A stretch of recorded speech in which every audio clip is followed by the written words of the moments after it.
చెప్పని అందించు. లగ్గమైనాక ఇంత రిసెప్షన్ అప్పులు కట్టుకుంటందుకు వెళ్ళు, పెళ్లి ఖర్చులు కట్టుకుందాం. ఇప్పుడు పిల్ల పుట్టే 21 దినానికి కూడా అందుతలేవు. ఇవాళ వడ్డీకే పోతున్నాయి. తులం బంగారం లేదు, ఆ కళ్యాణ లక్ష్మి చక్కగా ఇచ్చింది లేదు. బిడ్డ కాన్పుకు పోతే ఇప్పుడే మా డాక్టర్ సాబ్ చెప్పినట్టు 13,000 ఇచ్చి బయట తల్లి కన్నం పెట్టి లోపల బిడ్డ కన్నం పెట్టి కేసీఆర్ కిట్టు చీరలు ఉంటుండే, అందులో అన్ని జాన్సన్ పౌడర్లు, సబ్బులు, నూనె అన్ని ఉంటుండే. మంచిగా కేసీఆర్ కిట్ ఇచ్చి ఆటో కిరాయి లేకుండా ఇంటికాడ ప్రజ్ఞాపూర్లో దించలేదా? ఎందుకు మాయమైంది? బతుకమ్మ చీరలు మాయమైనాయి, గోలోళ్లకు గొర్రెలు మాయమైనాయి, మా ముదిరాజులకు బెస్తవులకు శాప పిల్లలు మాయమైనాయి, దళిత బంధు బంద్ అయిపోయింది. ఏదన్నా కొత్తగా వచ్చింది ఏమన్నా ఉన్నదా? ఉన్న ఎగబెట్టుడు తప్ప రేవంత్ రెడ్డి చేసింది ఏమున్నది? అప్పుడేమో ఆశ పెట్టిండు, కేసీఆర్ ఉండగా బీడీలు చేసుకునేటోళ్లకు, ముసలోళ్లకు, భర్త చనిపోయిన వాళ్ళకు 200 ఉన్న పెన్షన్ 2000 చేస్తా అంటే చేసిండా లేదా చెల్లె? చేసిండా లేదా? 200 చేస్తా అంటే కుర్చీలో కూర్చున్నాక నెలకే 2000 ఇచ్చిండు మన కేసీఆర్. మరి రేవంత్ రెడ్డి ఏం చేసిండు? అరే ముసలోళ్ళంతా కేసీఆర్ దిక్కే ఉన్నారు, ఇక నేను 4000 ఇస్తా అన్నాడు. బీడీలు చేసే వాళ్ళకి 4000 ఇస్తా అన్నాడు. 4 రూపాయలన్నీ ఇచ్చిండు. చెల్లె 4 రూపాయలన్నీ వచ్చినాయా? ఎంత మోసం! నేను మొన్న అసెంబ్లీలో పట్టుకొని ఏమైనా 26 నెలలైంది, ఇక సగం అయిపోయింది. 5 ఏళ్లలో సగం అయిపోయింది నువ్వు కుర్చెక్కి. మరి ఇక సగం దినాలు అయిపోయినాయి, ఇంకెప్పుడు ఇస్తావు 4000? 26 నెలలు అంటే నెలకు 2000 అంటే అవ్వకు తాతకు 52,000 బాకీ పడ్డాడు రేవంత్ రెడ్డి. పడ్డా లేదా? నెలకు 2000, 26 నెలలు ఎంత అవుతుంది? 52,000 రూపాయలు అవుతుంది. మరి ఆ 52,000 బాకీ పడ్డావు, ఇంకెప్పుడు ఇస్తావు 4,000 పింఛను అని అడిగిన, దానికి సమాధానం లేదు. అక్క చెల్లెలకు మహాలక్ష్మి అన్నాడు, నెలకు 2,500 జీతం పడ్డట్టు బ్యాంకులు వేస్తా అన్నాడు. పడ్డదా ఏ అక్క కన్నా చెల్లె కన్నా? వచ్చినాయా 2,500? రాలే. ఏమనంటే బస్ ఇచ్చిన ఫ్రీగా అంటాడు. ఆడోళ్ళకు ఫ్రీ అన్నాడు, మగవాళ్ళకు డబుల్ టికెట్ కొట్టిండు. ఆడోళ్ళకు ఫ్రీ, మగవాళ్ళకు 10 రూపాయల టికెట్ 20 చేసిండు. ఇక నువ్వు ఇచ్చిందేమున్నది? ఆ బస్సు ఆపులేదు, వాళ్ళ కాలు వేద్దామంటే జాగలేదు. అవి బస్సులు కమ్మి చేసిండు, మగవాళ్ళకు డబుల్ టికెట్ కొట్టిండు. మహాలక్ష్మి మాత్రం మహాలక్ష్మి ఎగబెట్టినావు, కేసీఆర్ కిట్ ఎగబెట్టినావు, 4,000 పింఛన్ ఎగ్గొట్టినావు, 2,500 ఎగ్గొట్టినావు, అన్ని ఎగ్గొట్టిండా లేదా? దయచేసి ఆలోచన చేయండి. నేనేమంటున్నా అంటే, మనకు అన్నం పెట్టింది కేసీఆర్, మనకు 2,000 పెన్షన్ ఇచ్చినా కేసీఆర్, కళ్యాణ లక్ష్మి ఇచ్చినా కేసీఆర్, దవాఖానలో పోతే కేసీఆర్ కిట్ ఇచ్చింది కేసీఆర్, మంచి ఆసుపత్రి కట్టి పేదలకు వైద్యాన్ని అందుబాటులోకి తెచ్చింది కేసీఆర్, మంచినీళ్లు. కాంగ్రెస్ వాళ్ళు ఉన్నప్పుడు ఇదే గజ్వేల్ల 3 వద్దులకు ఒక్కసారి నల్లొచ్చు. యాదుకుందా ప్రజ్ఞాపూర్లో? 3 రోజులు 4 రోజులకు ఒక్క నల్ల, బిందెలు కొట్లాడితే సొట్టలు పడుతుండే. యాదుకుందా? మర్చిపోయినట్టు అయిపోయింది. ఇప్పుడు నల్లిప్పితే ఇంట్లో నీళ్లు పడుతున్నాయి. కేసీఆర్ వచ్చినాక బిందెలు లేవు, సొట్టలు లేదు, రోడ్డు మీద పోవులు లేదు. నిన్నయాల మళ్ళా కాంగ్రెస్ వచ్చినాక మున్పట్లెక్కేస్తలేదు నల్లా. చూసుకోరు. కేసీఆర్ ఉన్నప్పుడేమో ఇంటెనికైతే ఉల్లిగడ్డకో అల్లంకు నీళ్లు పడుతురు. ఇప్పుడు జర మళ్ళా కాంగ్రెస్ వచ్చింది, మున్పట్టంది నీళ్ళు వస్తున్నాయా? జర కింది చేస్తలేరా? యాద్ చేసుకోండి ఒక్కసారి. ప్రతి అవ్వ పొద్దుగా లేచి బిందె నీళ్ళల్లో కేసీఆర్ ముఖం చూస్తుంది. అవునా కాదా? అప్పుడు భుజాలు కాయలు కాయలే మోసి, భుజాలు కాయలు కాసినాయాలేవా? సైకిల్కు అటొక్కటి ఇటొక్కటి, అదేంటి బకెట్ వేసుకొని నీళ్లు తేలేదా? ఇప్పుడు ఉన్నాయా బకెట్లు? ఉన్నాయా బిందెలు? ఉన్నాయా? ఇంట్లో నల్ల తిప్పితే బంగ్లా మీదకి వచ్చేటట్టు చేసిండు కదా కేసీఆర్. మర్చిపోదామా? సర్ది తిన్న రేవు తలవాలనా వద్దా? దయచేసి ఆలోచన చేయండి. ఇగో ఏమున్నా 2 ఏళ్ళు అయితే మళ్ళీ కేసీఆర్ సీఎం అవుతాడా కాడా? అందరు యాద్ చేసుకుంటారు, అరే పెద్ద మనిషి మంచిగుండే, పెద్ద మనిషి మంచిగుండే అంటురా లేదా? వీడెక్కడ దొరికిండు బుడ్బుడుకలో లెక్క అంటలేరా? ఏమున్నది? ఏమైనా 4,000 పింఛన్ ఎప్పుడు ఇస్తావంటే నీ లాగులో తొండలు దొరకొడతా అంటాడు. అరే అక్క చెల్లెలకు 2,500 ఎప్పుడు ఇస్తావురా భయ్ అంటే నీ పేర్లు తీసుకొని మెడలేసుకొని తిరుగుతా అంటాడు. గివి తప్ప ఏమన్నా మంచిగా మాట్లాడే ముచ్చట ఉన్నదా? మొన్నేందో హార్వర్డ్ పోయి వచ్చిండట. వీణ హార్వర్డ్ పోయినా అంతరిక్షం పోయినా కుక్క తోక వంకరది. అది బూతులు తప్ప ఇంకేమన్నా వస్తాయా? కేసీఆర్ జాతిపిత ఎట్లయితాడు అంటాడు. కేసీఆర్ లేకపోతే తెలంగాణ వచ్చునా? అసలు ఈ తెలంగాణ, ఈ స్వరాష్ట్రం ఎట్లొచ్చింది? కేసీఆర్ త్యాగాలతోని ఆయన ఆమరణ నిరాహార దీక్ష పడితే మీరందరూ కూడా దీక్ష పట్టిరు కదా. తెలంగాణ కోసం మీరందరూ బయలుదేరలే రోడ్ల మీదకి. ఈ రేవంత్ రెడ్డి నన్ను ఒక్కనాడైనా జై తెలంగాణ అన్నాడా? ఈయన ముఖానికి తెలంగాణ తెచ్చిన దాంట్లో మీరు అమరులు కేసీఆర్ ఇంతమంది కొట్లాడి మనం తెలంగాణ తెచ్చినాం. కేసీఆర్ లేకపోతే తెలంగాణ వచ్చిన అసలు అది వచ్చబెట్టుకుని నువ్వు ఇలా కుర్చీలో కూర్చున్నావు. ఈయన కేసీఆర్ ముమ్మాటికి జాతిపిత, రేవంత్ రెడ్డి బూతు పిత. వీడు బూతులు తప్ప ఉన్నతే అవనికి. అదే నువ్వు ఇప్పుడు ముఖ్యమంత్రి అంటే ఏం మాట్లాడాలి? ఇగో నేను 4000 పింఛన్ రేపటికెళ్ళి ఇస్తున్నా అని చెప్పాలి. లేకపోతే నేను మహిళలకు బాండ్ పేపర్ మీద రాసి సంతకం పెట్టి ప్రామిసరీ నోటు మీద 2500 ఇస్తా అన్నా ఇక రేపటి నుంచి ఇస్తా అని చెప్పాలి. గది చెప్పాడు. అదేం మాట్లాడితే బూతులే బూతులే బూతులు, తిట్టుడే తిట్టుడు. అరే కేసీఆర్ ఏమో నీ పొలాలకు నీళ్ళు ఎట్లా దేవాలని తనలాడిండు, మీ ఇళ్లకు మంచి నీళ్ళు ఎట్లా దేవాలనో తనలాడిండు, రోడ్లు ఎట్లా వేయాలనో తనలాడిండు. బీసీ ఆడపిల్లల కోసం మహిళా రెసిడెన్షియల్ డిగ్రీ కాలేజీలు పెట్టిండు, బీసీ పిల్లల కోసం గురుకుల పాఠశాలలు పెట్టిండు, ఎస్సీ పిల్లల కోసం ఎస్సీ గురుకులాలు పెట్టిండు, ఎస్సీ ఆడపిల్లల కోసం ఎస్సీ రెసిడెన్షియల్ మహిళా డిగ్రీ కాలేజీలు పెట్టిండు. అరే పిల్లల చదువుల కోసం కేసీఆర్ ఆలోచించిండు, ఆడపిల్లల కోసం కేసీఆర్ ఆలోచించిండు. మా ముస్లిం మైనారిటీ పిల్లలు చదువుకోవడానికి टिमरी स्कूल పెట్టలేరా? गजवेल में टिमरी स्कूल 2 स्कूल लगाए तो हमारी माइनॉरिटी के बच्चे और बच्ची कितना अच्छा इंग्लिश मीडियम में पढ़ ले रहे। रेवंत रेड्डी आने के बाद 1 रुपया का काम हमारे मुसलमानों के लिए कुछ हुआ क्या? 1 पैसा का काम हुआ क्या? मैं पूछना चाहता हूं। ये कांग्रेस वाले आके वोट पूछ रहे, क्यों डालना? कांग्रेस వాళ్ళు వచ్చి చేయి గుర్తుకు ఓటేయమంటుందమ్మా. రూపాయి పని చేసిందా అని అడుగుతున్నా. 1 రూపాయి పని, ఒక తట్టడు మట్టన్న 2.5 ఏళ్ల కాంగ్రెస్ వాళ్ళు గజ్వేల్లో చేసిండ్రా? చేస్తే ఆడ చేసిందో చూపిది. కేసీఆర్ చేసిన పనులే మా ప్రజ్ఞాపూర్ బస్టాండ్ మంచిగా 2 అంతస్తులు స్లాబ్ పడ్డది. ఇంత సున్నమేస్తే దాన్ని చాలు చేయొచ్చు. మీ ముఖానికి 2.5 ఏళ్ల సున్నమే శాతనైతలేదు మీకు. 2.5 ఏళ్ల నుంచి ప్రజ్ఞాపూర్ బస్టాండ్ ఆగబెట్టి పెట్టిన దరిద్రులు ఇంకా సిగ్గు లేకుండా ఏ మొహం పెట్టుకొని వచ్చి కాంగ్రెస్ వాళ్ళు ఓటు అడుగుతారు? నేను అంటున్నా, ఏంది మీరు చేసిన రూపాయి పనేమన్నా ఉన్నదా అని నేను అడుగుతా ఉన్నా.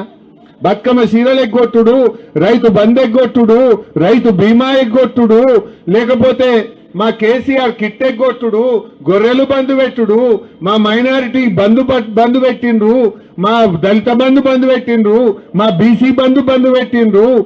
అప్పుడేం చెప్పిండ్రు? దళిత బంధు కేసీఆర్ 10 లక్షలే ఇస్తుండు, మేమైతే 12 ఇస్తామన్నారు. 12 లేదు 10 లేదు, ఒక్కనికన్నా ఇచ్చిరా?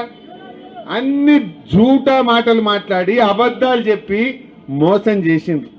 నిన్న రేవంత్ రెడ్డి మాట్లాడుతుండు, రైతు బంధు ఎందుకేదిరా భయ అని నేను అడిగిన. నేను ఎలక్షన్ అయిపోయినాక ఎత్తా అంటుండు. ఎంత లంగ మాటలు చెప్పుర్రి. ఇప్పుడు కరోనా వచ్చింది కేసీఆర్ ఉన్నప్పుడు, గజ్వేల్లో ప్రజ్ఞాపూర్లో కరోనా వస్తే నేను వచ్చి గల్లీలలో తిరిగిన, భయపడకుండా నేను ఉన్నాను. రెమిడిసివిర్ ఇంజక్షన్లు తెచ్చి ప్రజ్ఞాపూర్లో పెట్టి వాళ్ళకన్నా జ్వరం వస్తే ఇంటికే డాక్టర్ని పంపించినాం మేము. ఆ రోజు మీకు 10 కిలోల బియ్యం ఫ్రీగా ఇచ్చినాం. కరోనా వచ్చినప్పుడు యాదకుంచుకుందో ఉన్నదో లేదో మీకు 10 కిలోల బియ్యం ఇచ్చినామా లేదా? కరోనా వచ్చినప్పుడు 2 ఏళ్ళు అట్లా ఇచ్చినాం. 1500 రూపాయలు ఇచ్చినాం. ఏదొచ్చినా మేము నిలబడ్డాం. ఇప్పుడు ఆ కరోనాలో కూడా రైతు బంధు పైసలు టైం మీద వేసిందా లేదా కేసీఆర్? కరోనా వచ్చినప్పుడు రైతు బంధు ఆగిందా? మరి ఇప్పుడు ఎందుకు ఆగింది? ఇప్పుడు రైతు బంధు అంటే డిసెంబర్లో ఇచ్చిండు కేసీఆర్. ఇప్పుడు జనవరి అయిపోయి ఫిబ్రవరి వచ్చింది. నారు పోస్తిమి, దుక్కు దున్నితిమి, నాట్లు పడే, కలుపు తీస్తిమి, మందు కూడా వేస్తిమి, ఇంకా రైతు బంధు పడకపోయా. ఇది మోసం కాదా? మందు సంచులకు కూడా రైతు బంధు అందదా? నేను అంటున్నా రేవంత్ రెడ్డి, ఇప్పటికి 2 రైతు బంధులు ఎగ్గొట్టినావు నువ్వు. ఇది 3వది. మేము ఎలక్షన్ కమిషన్ కు లెటర్ ఇస్తాం, మాకే అబ్జెక్షన్ లేదు. ఎగ్గొట్టిన 2 రైతు బంధులు ఇప్పటి రైతు బంధు వెంటనే వేయాలని చెప్పి మేము రేవంత్ రెడ్డి డిమాండ్ చేస్తా ఉన్నాం. బిడ్డ 11వ తారీఖులోగా రైతు బంధు వేయలేదనుకో, నీ కాంగ్రెస్ పార్టీని నిన్ను చింతగట్టరు మా రైతులు అని చెప్పి హెచ్చరిస్తా ఉన్నా.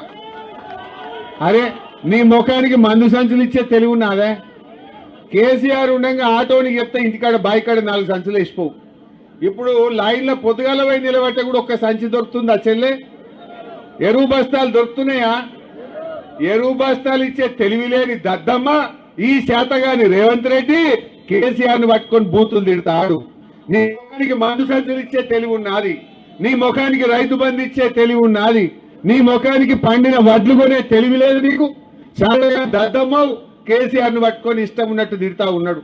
అరే పనిల పోటీవాడు, నీకు తెలివి ఉంటే, నువ్వు మొగోనివైతే, నీకు దమ్ముంటే కేసీఆర్ కంటే మంచిగా పనిచేసి చూపి ముఖానికి.